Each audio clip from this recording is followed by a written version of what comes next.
It started with a phone call I almost didn't answer. A Saturday evening in late May, warm, quiet, with that golden light that makes everything look better than it is. I was in the garage, wiping the dust off my old Chevy, half listening to the radio. My wife, Margaret, was inside fussing with flowers for the rehearsal dinner. Everything about that weekend was supposed to be joyful. Our only son, Jason, getting married, the culmination of 27 years of parenting. Then the phone rang. It was her voice, smooth, polite, with the kind of sweetness that comes from calculation, not kindness. Mr. Coleman? It's Emily. Could we talk? Emily had that rare ability to sound innocent and in control at the same time. She'd been in Jason's life for less than 2 years, but she already spoke like she owned him, and maybe us too. I thought she was calling about the wine order or seating chart.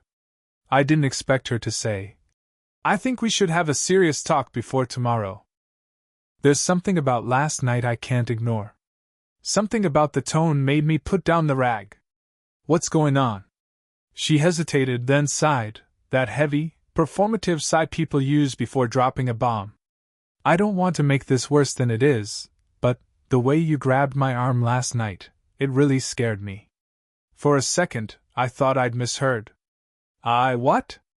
"I know you probably didn't mean it," she went on softly, "but Jason saw it too. He's just too embarrassed to confront you." I stood there, the wrench still in my hand, listening to my own heartbeat. I hadn't even spoken to her last night. I'd been outside grilling steaks while she and Margaret set the table. "Emily," I said slowly, "I never touched you." "I wish that were true," she whispered. "But Jason's really upset. He said he doesn't want any drama before the wedding, so maybe you could just take a step back tomorrow." Take a step back? From my own son's wedding? I felt something cold crawl up my spine. I hung up without another word. When I came inside, Margaret was in the dining room arranging napkins into little fans. "Who was that?" she asked. "Emily." Her hands froze. "Everything okay?" "She says I grabbed her arm last night. Says Jason believes her." Margaret blinked. "That's ridiculous." Then, after a moment too long, "Did you?" I looked at her, the woman who's known me since I was 22, who's seen me angry, proud, heartbroken, but never cruel. The pause was small, but it was there, like a splinter under the skin. "No," I said. "I didn't." She nodded too quickly. "I'm sure it's just a misunderstanding." But her eyes said maybe. That night I sat out on the porch, bourbon in hand, watching the moths dance around the light.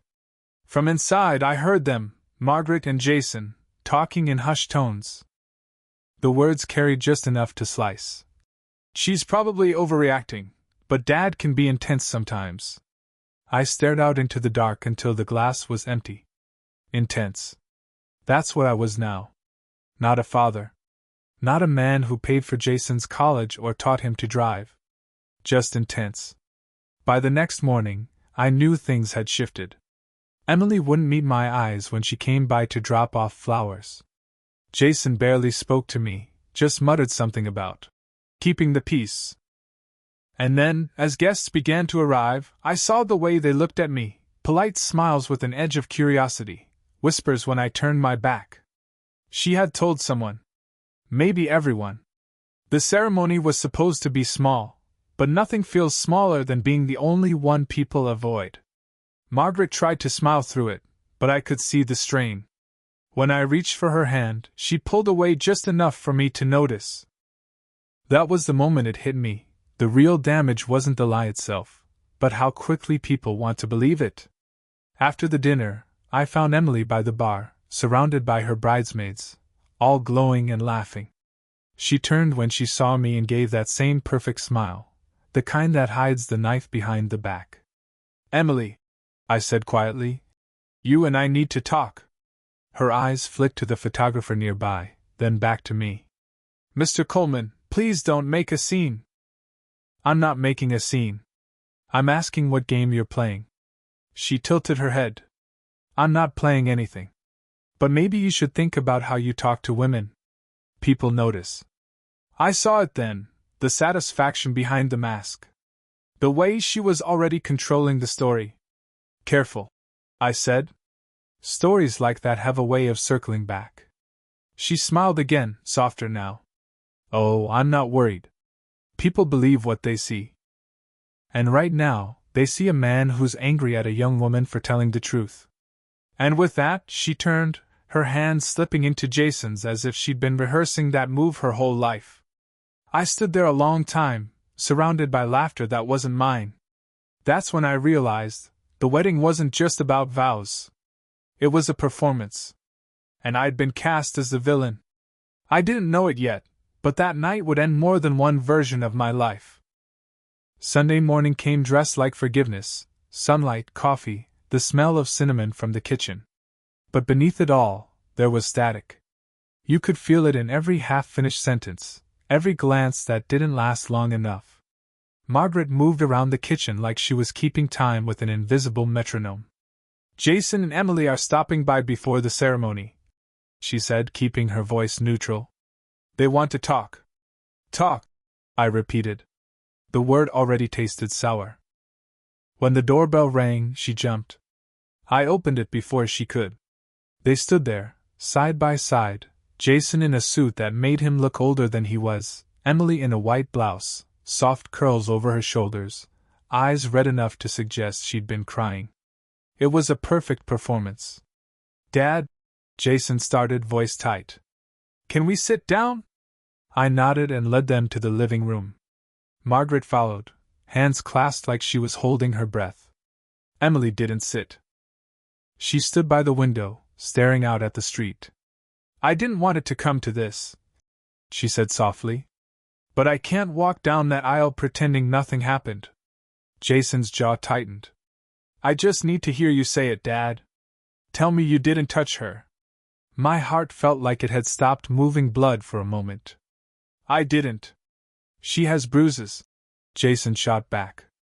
On her arm. Right where she said you grabbed her. I looked at her. You're lying. Her eyes filled instantly, a flawless tear sliding down her cheek. I knew you'd say that. Margaret reached out, almost instinctively, like a mother comforting a child. But the hand that should have been for me landed on Emily's shoulder. That broke something. Quietly, invisibly, but completely. Jason, I said, whatever you think you saw, it's not the truth. You know me. He looked away. People change. People, I said, don't fake bruises unless they're hiding something. Emily flinched.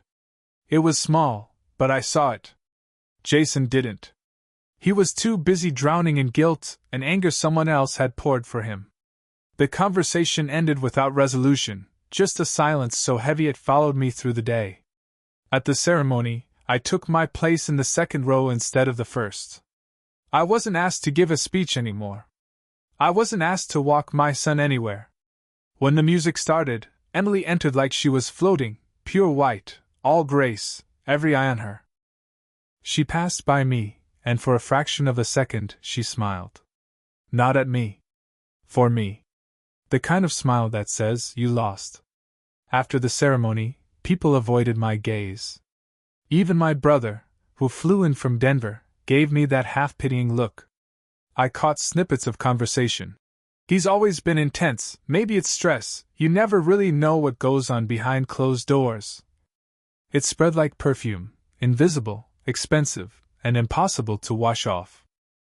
By the time we reached the reception, I was the ghost at my own son's wedding. When the band started playing, Margaret danced with Jason. I sat alone at a corner table, nursing a glass of water. Bourbon had started to taste like guilt. Then, during the toast, it happened. Emily stood, glass raised, and said, I want to thank Jason's family for accepting me, even when it wasn't easy. Especially Mr. Coleman, for teaching me the value of strength and boundaries. The room went silent. A few people laughed nervously. Jason didn't. He just stared into his glass. And I just smiled. The kind of smile that doesn't reach the eyes. Afterward, I walked outside into the cold evening air. The music muffled behind the walls. I stood under the string lights, watching them tremble in the wind. Margaret found me there. "You shouldn't have walked out," she said. "I shouldn't have been here at all," I answered. She hesitated. "Jason's hurt. He doesn't know what to believe." "Then maybe he should start by believing his father." She looked at me, really looked, and I saw the confusion, the fear. Not of me, but of the story. People fear stories more than they fear truth. "You've always had a temper," she said quietly. I laughed, not because it was funny, but because it wasn't. A temper is one thing, Margaret. Being a monster is another. She didn't respond. Just walked back inside. Later that night, as the guests left, I saw Emily outside alone, her perfect smile replaced by something sharper. "Enjoyed the show?" she asked. "I've seen better performances," I said. She leaned against the car. "You could have avoided all this, you know. If you just stayed out of the way. Jason and I have plans. Big ones. And you're the past. Men like you don't understand how the world works anymore. Men like me built it," I said. She chuckled. "Then maybe it's time someone else owned it. Does Jason know about your plans?" Her eyes narrowed. "He knows what he needs to know. The rest isn't your concern." I took a step closer. "You sure you want to make me your enemy?" "I already did," she whispered. "And it worked." She slipped into the car and drove off, leaving a faint trace of perfume and something colder: victory.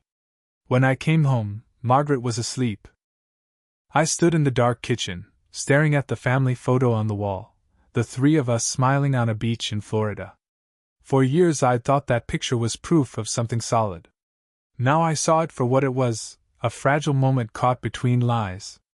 I poured a drink, then another. The bourbon burned less this time. Maybe because I wasn't using it to forget anymore. Emily thought she'd won. Thought she could rewrite me in their minds. But she forgot one thing: stories don't end where the liar wants them to. They end where truth walks back in. And I was done being quiet. When people say revenge, they picture fireworks and clever forensics.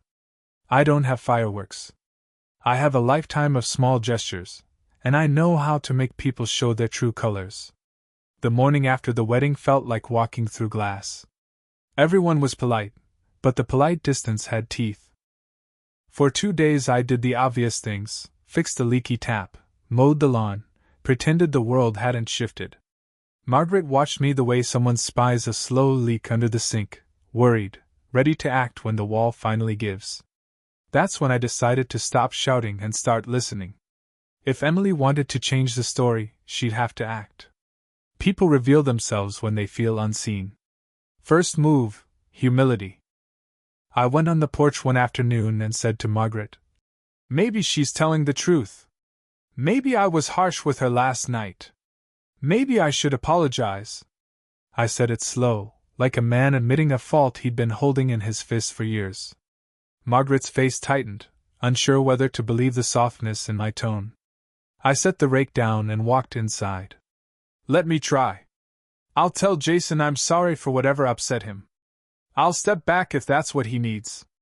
She studied me. "Are you sure?" "Positive."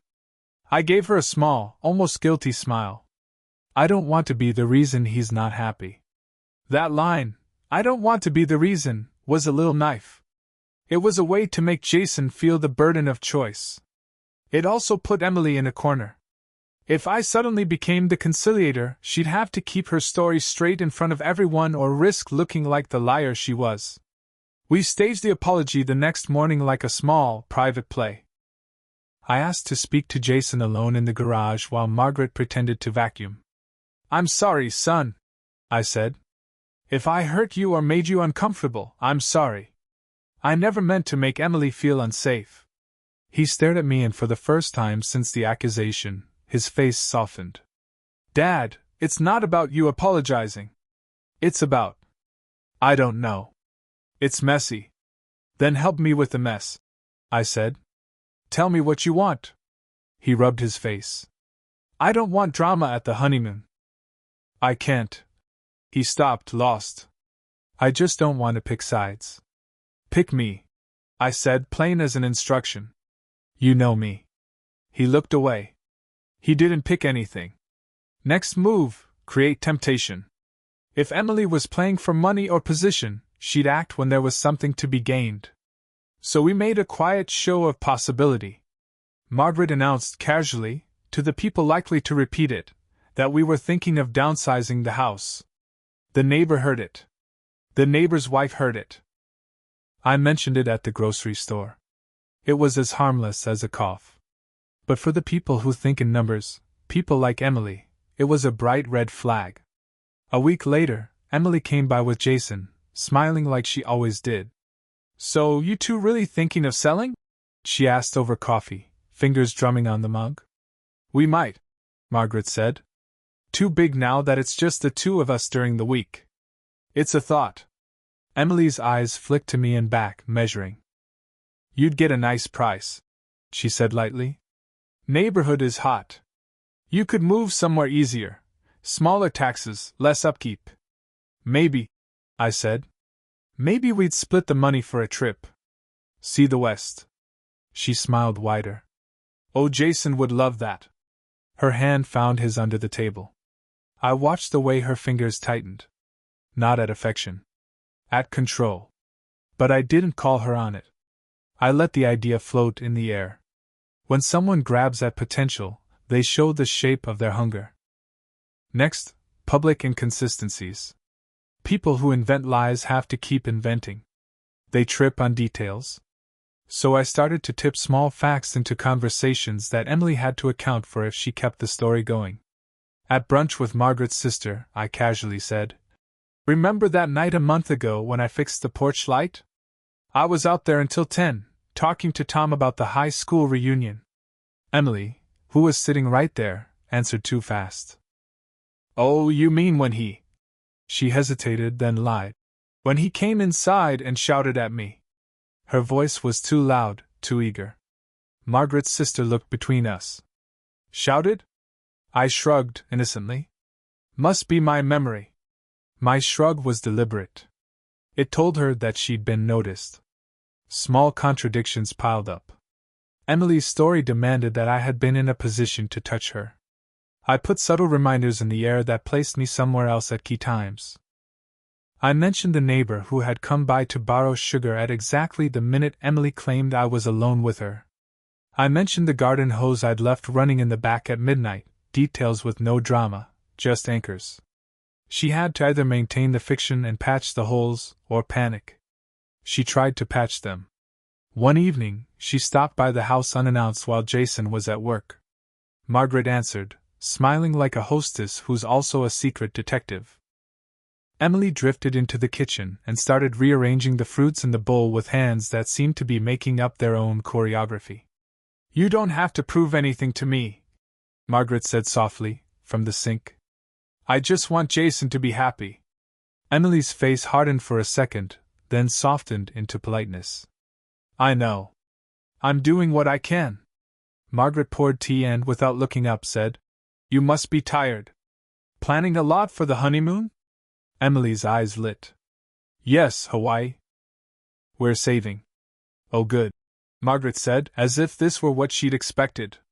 Jason deserves it. Emily's smile sharpened. He does. He deserves better.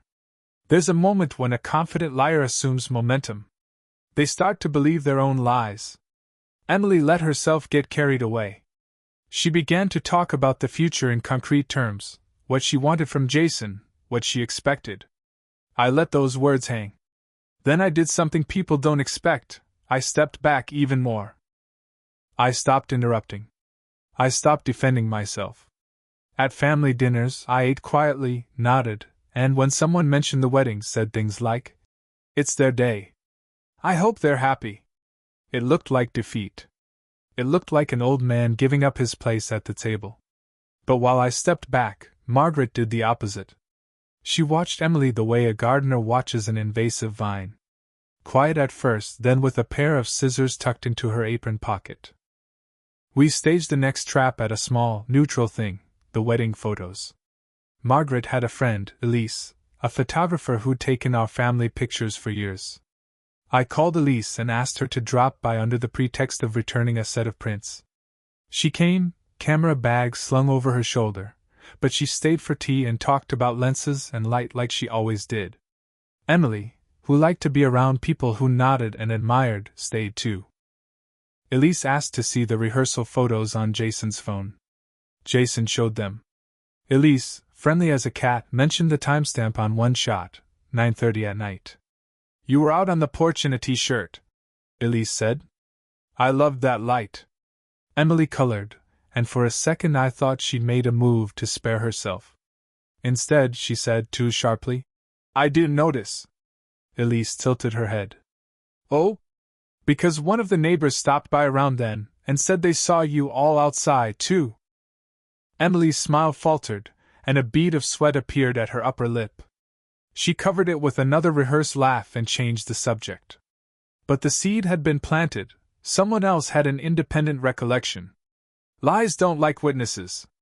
At dinner later, Jason asked me, full of a guilt that still hadn't decided whose it was, "Dad, could you tell me exactly where you were that night?" I told him the truth, slow and patient. Outside, fixing the grill. I talked to Tom about the reunion. I had a beer at 9:30. I went in to check the oven around 10. That's it. He listened, then, eyes wet, said, "I don't want to be fooled." "You're not being fooled," I said. "You're being manipulated. You asked what I wanted. I want my son." He looked at me like a man trying to find his foothold on a ladder that others were moving. "I want you to be my father, not this story." "Then look," I said. "See the small things. They point to the big truth." The final move in this phase was the only one that needed courage. I let Emily sit with us alone. Margaret invited her for a simple Sunday supper. I cleared my throat and said, "Emily, there's something I want to say." My voice was mild. I wore the face of an old man asking to be forgiven. She sat down, chin high.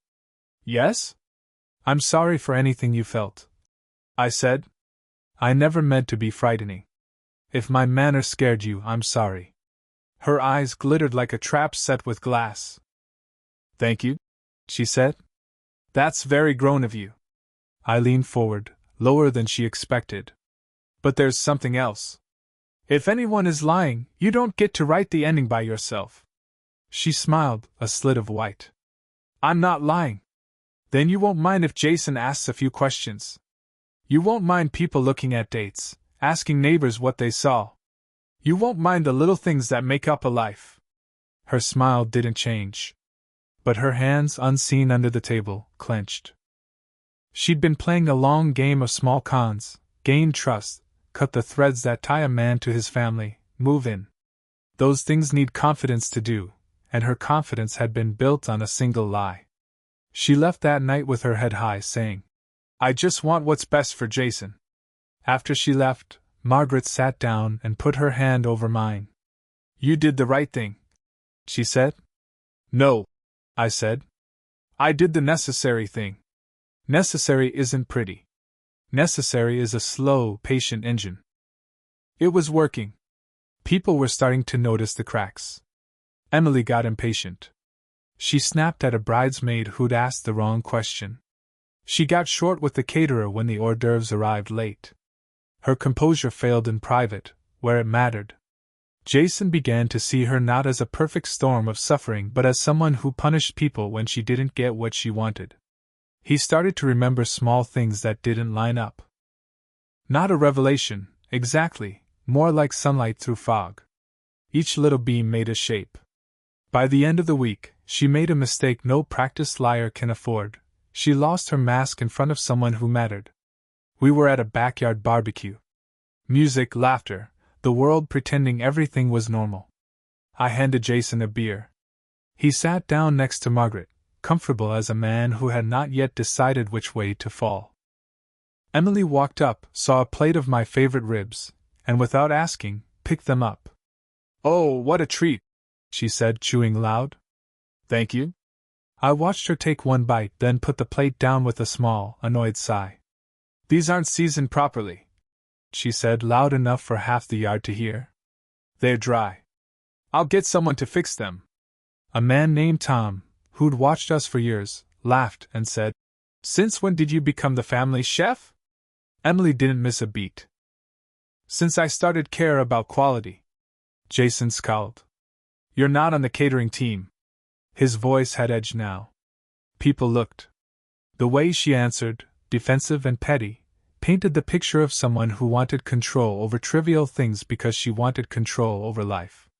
2 weeks into this quiet campaign, Jason came into the house late at night and found me sitting at the kitchen table, light low, a map of the yard folded beside my elbow. "Dad?" he said, like a tentative man stepping into a room he'd once known by heart. "Hey," I said. "Sit." He sat. For a long time we just listened to the refrigerator hum. "I don't know what to do," he confessed. "I love her. But sometimes she... I don't know." "You trust me?" I asked. He looked at me like a boy. "Always." "Then look," I said. "Look at the small things. Not the speech she gave at the wedding. Not the tears. Look at what she does when she thinks nobody's watching. Watch how she talks about money. Watch how she reacts when things aren't hers. Those are the real things." He stared at the wall, thinking. "Maybe I've been an idiot," he said softly. "Maybe I wanted it to be true because it made things easier." "That's human," I said. "But sometimes wanting isn't the same as truth." He put his hand on mine. "What will you do?" "I'll keep listening," I said. "And when she slips, I'll make sure you're there to see it. I'll step back so she steps forward, and then I'll step up." He nodded, as if a switch had been set. "Okay." We didn't need fireworks. We needed patience, and the courage to look. I slept that night like a man who has chosen a path and found, beneath his feet, that the ground holds. The plan had become simple: be the meek man in public, the patient stone in the river. Let her move. Let her show her edges. Once Jason saw them clearly, the rest would follow. She thought she had erased me. She miscalculated how stubborn the past can be when it's refused to be rewritten. And for the first time since I heard the accusation, I felt the cold turn into something like purpose. Revenge doesn't need blood. It needs a spotlight. And if you let the guilty step into it on their own, they'll burn just fine. 3 weeks after the wedding, Jason called. His company was sponsoring a local charity gala: black tie, glass walls, fake smiles, and too much wine. Emily had already volunteered to help coordinate the event, which in her language meant be seen. He invited us out of politeness. I said yes before he finished the sentence. Margaret caught my eye across the table. The nod was almost invisible.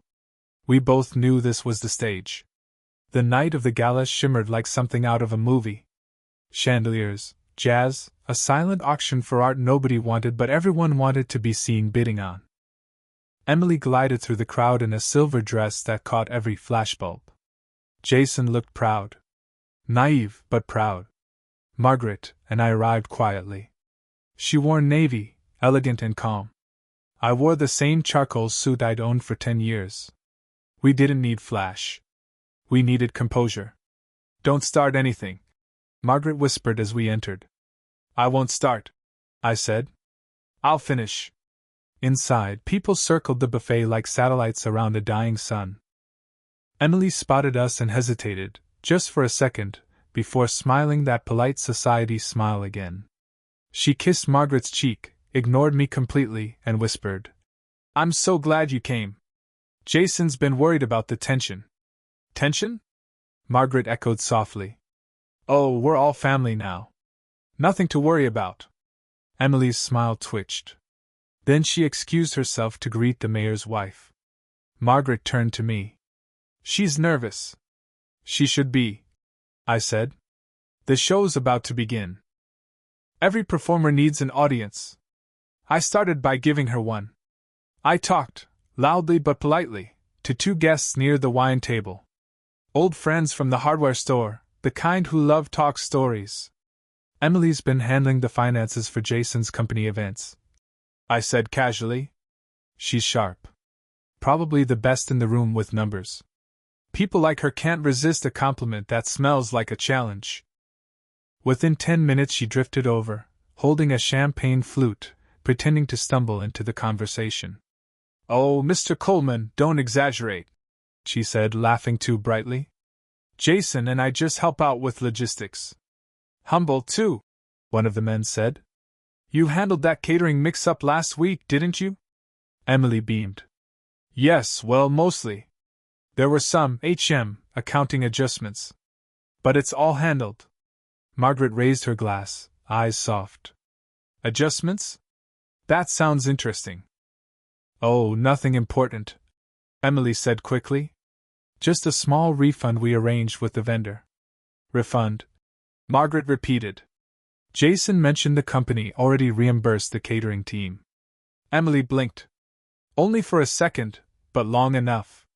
"Right. Yes. That's what I meant." I smiled. Always on top of things. She didn't catch the irony. "Not yet."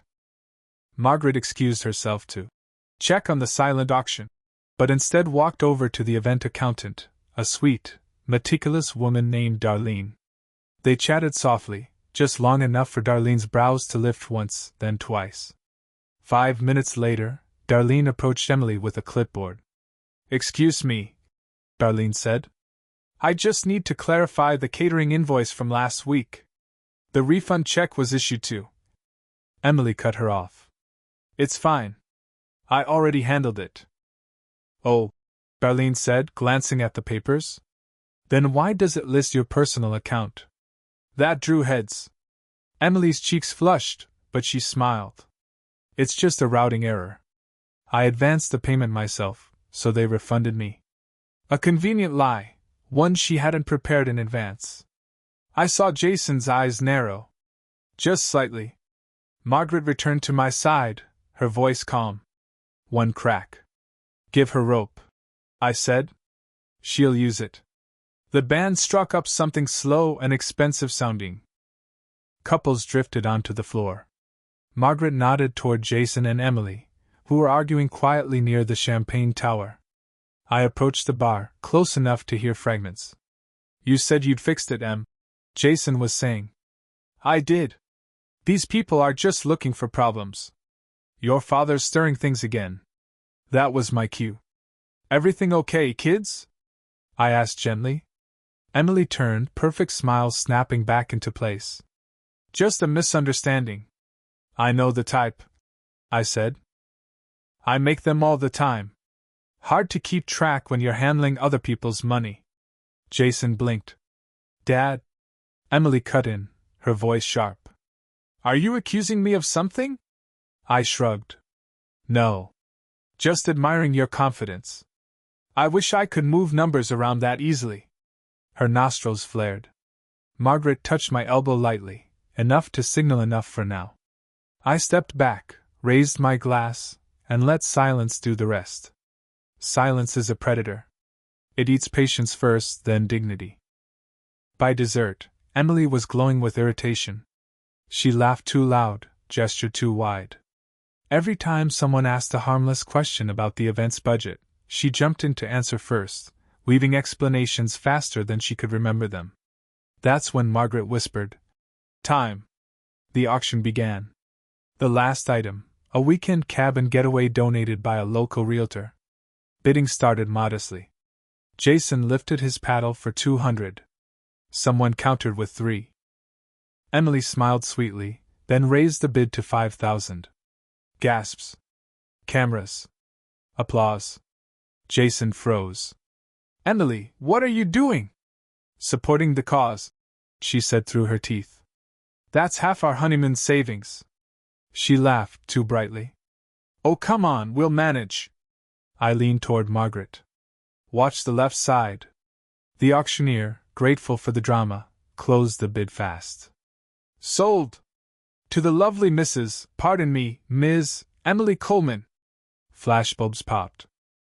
She basked in it, until Darlene approached the microphone, whispering something. The auctioneer hesitated, then tapped the mic. Minor clarification, folks. The check for that generous bid appears to be drawn from the Coleman Family Foundation account. Is that correct, Mr. Coleman? All eyes turned to me. I kept my face still. No, sir, I said evenly. That account's closed. A collective inhale rippled through the hall. Emily went pale. Jason looked like someone had pulled the floor out from under him. The auctioneer stammered. Perhaps an error. Emily stepped forward, voice trembling but loud. That's not true. Jason told me. I never said that. Jason cut in. His voice cracked. I don't even have access to that account. Margaret moved beside me, calm as marble. Strange, isn't it? She said softly to no one in particular. How many things seem to happen around Emily that no one else remembers authorizing. The crowd murmured. Emily tried to recover. You're twisting this. You're all ganging up on me. Emily, I said, keeping my tone almost kind. Nobody's twisting anything. You told lies once before, remember? About me. You used people's trust. Maybe tonight you just forgot which story you were telling. Her eyes widened, and for the first time, there was no performance left in them, just panic. Jason whispered, Emily, is it true? She said nothing. The pause lasted too long for any answer to fix it. She turned on her heel, muttered something about air, and walked out into the night, cameras still flashing. The band tried to play again.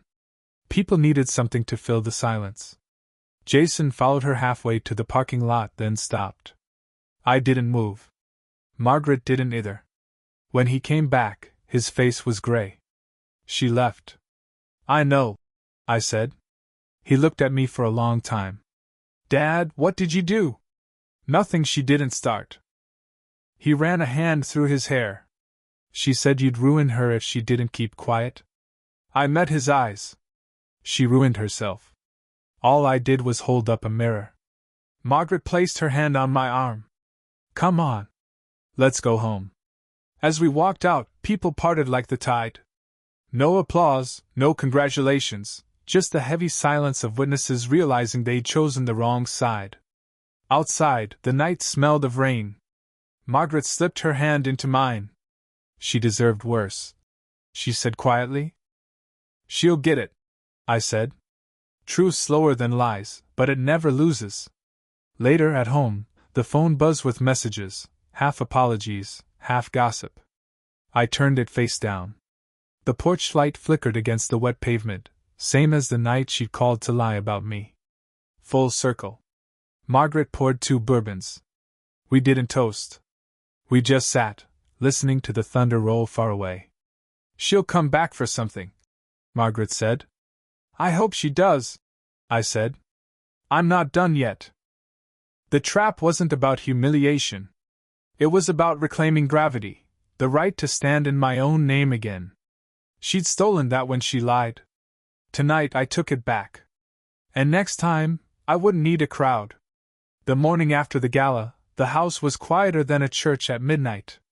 Margaret brewed coffee like nothing had happened, but her hands trembled when she poured.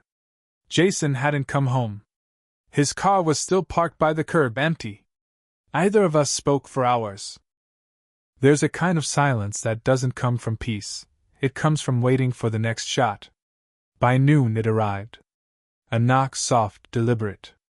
Margaret opened the door and stepped back. Emily stood there, mascara smudged, silver dress replaced with a beige coat 2 sizes too big. She looked smaller now, but not defeated, not yet. Can we talk? She asked. Margaret's mouth was a thin line. Jason's not here. I know, Emily said. It's you I need to speak to. Her eyes flicked past her to me. Both of you. I didn't invite her in. She walked in anyway. She sat at the kitchen table like it was still hers, folding her hands, taking a deep breath as if rehearsing a speech. I made mistakes. She began softly. Everyone does. But last night wasn't fair. You ambushed me. You ambushed yourself. Margaret said flatly. Emily ignored her. You've been against me since the beginning. You never wanted Jason to marry me. Margaret crossed her arms. That's not true. I wanted him to be happy. I just didn't think happiness needed to come with an expense report. Emily flinched, then turned to me. And you set me up. You planned it. You humiliated me in front of everyone. What kind of father does that to his son's wife? I leaned back. The kind who's tired of being called a liar. She blinked rapidly, tears forming like they were summoned. You think this makes you the hero? You think Jason will thank you when he realizes you destroyed his marriage? I didn't destroy anything, I said. I just stopped pretending it was real. She slammed her palm on the table. You couldn't stand losing control. You made me the villain so you could play savior to your precious boy. Margaret's voice cut through like a blade. You lied about my husband. You took money that wasn't yours. You thought charm could hide that forever. Don't talk to me about control, Emily. Emily turned on her, voice trembling. He's manipulating you too. Can't you see? He wanted to ruin me. He's obsessed with being right. I said nothing. Silence works better than denial. She stared at me, desperate for a reaction. When she didn't get one, she stood abruptly and paced the room. Jason will believe me, she muttered. He loves me. He knows how you twist things. Margaret leaned forward. Then tell him to come. Tell him everything, right here, right now. As if on cue, the door opened. Jason stepped inside. He looked exhausted, shirt wrinkled, eyes red, phone in hand. I got your messages, he said to Emily quietly. What's going on? She ran to him, clutching his arm. They're lying about me, Jason. Your father set me up. He wanted to humiliate me. You saw how he looked at me last night. Jason didn't answer. His gaze moved from her to me, then to his mother. Finally, he said, Dad, tell me the truth. Did you do it? I told the truth, I said. She just didn't expect anyone to listen. Emily's grip tightened. He's lying, Jason. You know he's always had it out for me. He hates that I'm not like Margaret, quiet and obedient. He wants to control you, through me. Jason's voice cracked. Emily, stop. No, listen, she insisted. He planned this. He and your mother, they planted that thing about the catering refund, about the foundation account. They framed me. I stood. Show him the proof, then. If I framed you, show him. She froze. I deleted the messages. I was scared. Scared of what? I asked. The truth or the evidence? Jason looked at her then, really looked. Something inside him broke, but quietly, the way branches snap under snow. Emily, he said, where's the money from the foundation bid? She swallowed hard. I don't know. Don't, he warned. Just tell me. She hesitated. Then, I moved it. Temporarily. For safekeeping. In your account, I said. Her head jerked toward me. I was going to return it. Sure, I said. After the honeymoon. Jason took a step back. You said we couldn't afford the tickets. We couldn't, she said, voice pitching higher. Not with him breathing down my neck, making me feel worthless. Margaret exhaled slowly. Emily, no one made you steal. Her mask cracked then, just a flicker of rage. You sanctimonious. She started, then stopped herself, realizing Jason's eyes were still on her. He whispered. You lied about him, didn't you? The room went still. She blinked, shaking her head too fast. No, Jason, he did grab me. He did. You saw. I saw you brushing his arm while you reached for the plates, Jason said quietly. And then you looked at me, like you were waiting to see if I'd notice. Tears filled her eyes, but the performance was hollow now. Even her breathing sounded rehearsed. Jason, I was scared, she said weakly. He hated me. I thought. You thought. He interrupted. That if you made him the villain, you'd own the story? Her shoulders slumped. The room felt smaller. I said nothing. Margaret didn't either. There's no victory in watching someone's mask fall, only the sound of the truth finally taking its first breath. Emily wiped her tears. So what now? She whispered. You going to throw me out? After everything I did for you? Jason stared at her, voice breaking. What you did to me. He walked past her and into the hallway. She turned to follow, but he raised a hand, the gesture small, final. Don't. For a moment she just stood there, shaking. Then she turned toward me, fury flashing through the tears. You think you won? You think he'll thank you for this?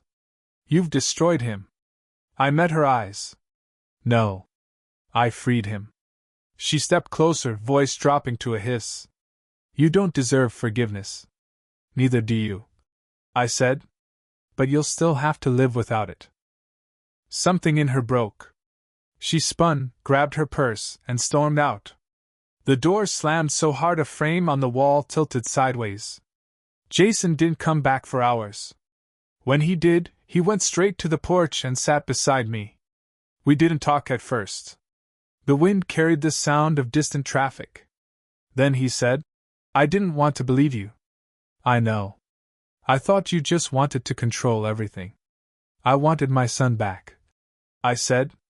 That's all. He nodded, staring at the dark street. She made me feel like I owed her. Like loving her meant ignoring what didn't fit. That's how people like her survive, I said. They feed on your guilt until you forget whose it is. He looked at me then, really looked. How did you stay calm through all of it? I thought for a moment. Because anger's loud. But truth whispers. And if you listen long enough, it never lies. He exhaled, shoulders loosening. I'm sorry, Dad. Don't be. Just learn from it. He nodded again, slower this time. I will. Margaret joined us with 2 glasses of bourbon. She didn't say anything, just sat between us, the 3 of us watching the porch light flicker in the wind. For the first time in months, it didn't feel like interrogation, it felt like family. Inside, the phone rang. Emily's name flashed on the screen, once, twice, then disappeared. I didn't pick up. Margaret looked at me. You're not going to answer? No, I said. Some lies deserve silence. We sat there until dawn, listening to the world wake up again. The sky turned the color of forgiveness, soft, quiet, almost believable. But forgiveness, like revenge, only works when you've earned the right to it. And she never did. Morning came heavy, like the sky hadn't decided whether to rain or forget. The house was still, too still, the kind of silence that used to mean peace but now felt like absence. Jason slept in his old room. The door was half open, the way it used to be when he was a kid afraid of thunderstorms. Funny how some fears never change, they just wear new faces. Margaret moved around quietly, fixing breakfast neither of us would eat. She hummed under her breath, a broken habit she'd picked up back when she didn't know what else to fill the air with. I sat by the window, staring at the wet lawn, the half-dead hydrangeas we'd meant to trim last spring. The world looked washed, like someone had turned down its contrast. For the first time in months, there was no one left to fight. And I didn't know what to do with that. People like to say revenge gives closure. They never mention how loud the silence gets afterward. Emily didn't call again. She sent a message once, long, rambling, half apology, half accusation. I deleted it unread. Some words don't deserve ears. Jason stayed for a few weeks. He helped around the house, repaired the gate, even joined me for coffee on the porch. But he carried something in his eyes that wasn't there before, a kind of distance that only betrayal can teach. He never mentioned Emily again. I never asked. We talked about weather, baseball, gas prices, the safe things. But under every sentence, there was the same quiet truth. We'd both lost something that night at the gala. He lost love. I lost the illusion that family couldn't be broken. One evening, we went fishing, something we hadn't done in years. The lake was calm, the water glass smooth under the dusk.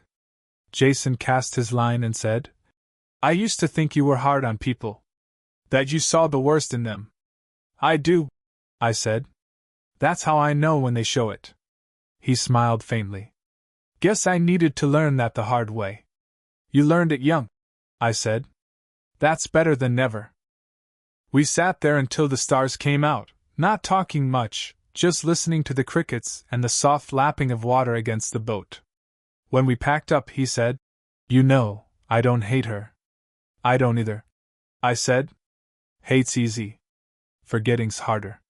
He nodded, then looked out across the dark water. "Do you ever feel sorry for her?" "Every day," I said. "But that doesn't mean she deserves it." Back home, Margaret was on the porch, wrapped in my old jacket.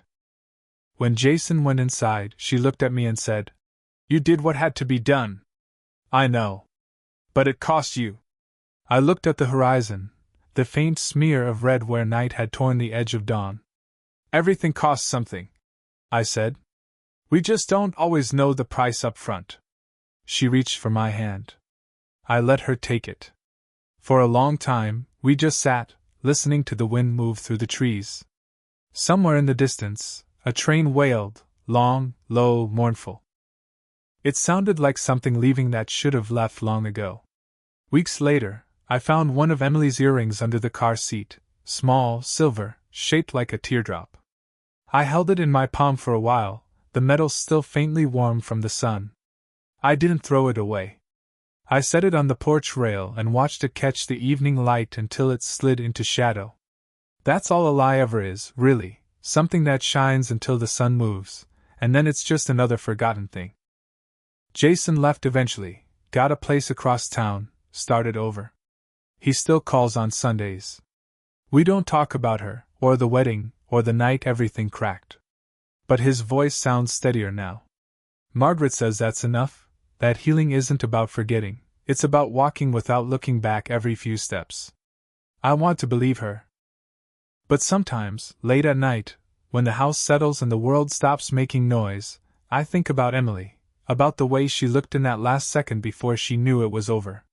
There was fear, yes, but also recognition. Like she'd finally met the part of herself she'd been running from. And in that look, I saw something I didn't expect, a reflection. Because maybe, in some smaller, sadder way, I'd been running too. Maybe that's what time does, turns revenge into reflection before you even notice. From time. From regret. From the man I used to be before life started testing how much truth he could hold without breaking. They say revenge is a dish best served cold. They never tell you that justice, when it finally comes, feels colder. You think it'll fill the emptiness, but all it does is make the silence bearable. And maybe that's enough. That night, before turning in, I went out to the porch. The air smelled of wet wood and lilacs. The city hummed faintly beyond the hills. I poured one last bourbon, held it up to the dark, and whispered, not to anyone in particular, "Justice is colder than love, but it lasts longer." I drank to that, then turned off the light. The house stayed quiet. The kind of quiet that doesn't hurt anymore. If this story moved you, please support the channel by liking the video, subscribing, and leaving a comment with your thoughts. To continue the journey, click the box on the left for the next story. Thank you for being here.